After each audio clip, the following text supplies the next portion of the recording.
There are plenty of reasons to take Social Security early, from uncertainty about how long you're going to last, to uncertainty about how long Social Security is going to last, and of course the old adage, a bird in the hand is worth two in the bush. You might want extra income during the early go-go years of retirement to fund travel, toys, or treats. Or maybe unexpected inflation or unexpected opportunity could lead you to go back to work. But if that happens, you're subject to a retirement earnings test and penalty. Now, this special rule is simple and takes up just one line of text and can be explained in a minute. Just joking. It's effed up beyond all recognition. First, the rule applies only between the time you take Social Security and your full retirement age. If you were born January 2nd, 1960 or later, that age is 67. But for some like me, full retirement age is slightly younger, as shown in this chart. And once you reach full retirement age, also called normal retirement age, there is no earnings test and no penalty. You can make as much as you want. Second, the rule applies only to earnings, generally money from a job or self-employment. It does not apply to pensions, annuities, investment income, interest, veterans benefits, or other government or military retirement benefits. With that said, the Social Security's earning test can be simplified in this way. There is a primary rule modified by two shoulder factors: the year you begin taking Social Security and the year you reach full retirement age. There are a few side issues that we'll deal with later. The chance to change your mind about taking Social Security, what happens to the penalty they apply if you exceed the earnings test, and what happens if you're self-employed. The main rule is this: if you work and make more than $22,320 in 2024, Social Security will reduce your benefit by $1 for every $2 you make over the $22,320 amount. This amount is not lost, but will be paid back to you at a later date. You don't need to cut a check to Social Security. They merely withhold payments with one little twist. They round up the amount due to the amount of your monthly check. So if you get $1,000 a month and you owe $2,200, they'll withhold 3 checks or $3,000. They then credit that extra withholding back to you later in retirement. Income is based on self-reporting at the start of the year, and the penalty is applied in the first months of the year.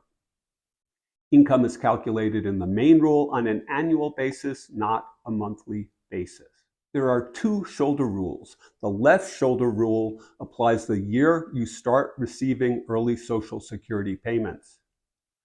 First, the money earned before getting early Social Security payments is disregarded, period. You can make $100,000 before getting Social Security, and it does not count. Next, income is calculated monthly, not annually like in the main rule.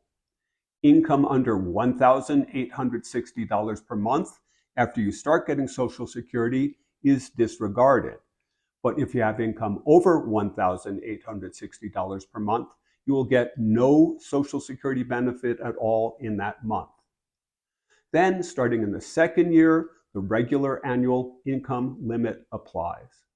The right shoulder rule applies in the year in which you reach full retirement age, generally 67, and in that year, the limit on earnings is $59,520, and two interesting rules apply.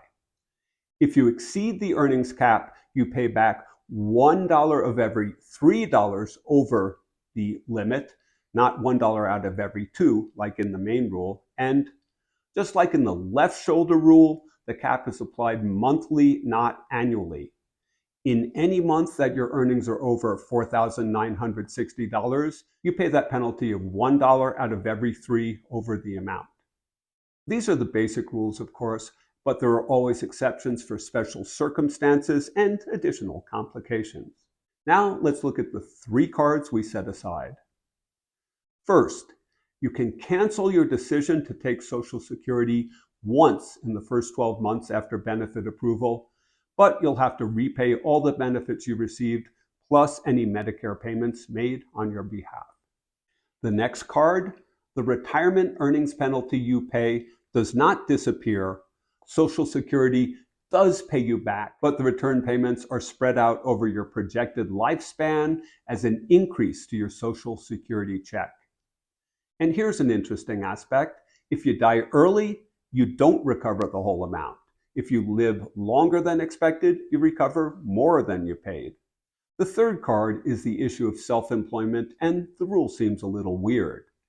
In general, if you work more than 45 hours a month in self-employment, you're not considered retired. If you work between 15 and 45 hours a month, you won't be considered retired if it's a job that requires a lot of skill or you're managing a sizable business. So in their examples, a groundskeeper who works under 45 hours a month is not earning, while an accountant, attorney, or business manager is. But then it gets a little more complicated. There's a special rule where Social Security will pay a full check for any whole month they consider you retired, regardless of your yearly earnings, which is a modification of the general rule. So even if you are under full retirement age for all of 2024, you're considered retired in any month that your earnings are $1,860 or less, and you did not perform substantial services in self-employment. And if you reach full retirement age in 2024, you're considered retired in any month that your earnings are $4,960 or less, and you did not perform substantial services in self-employment.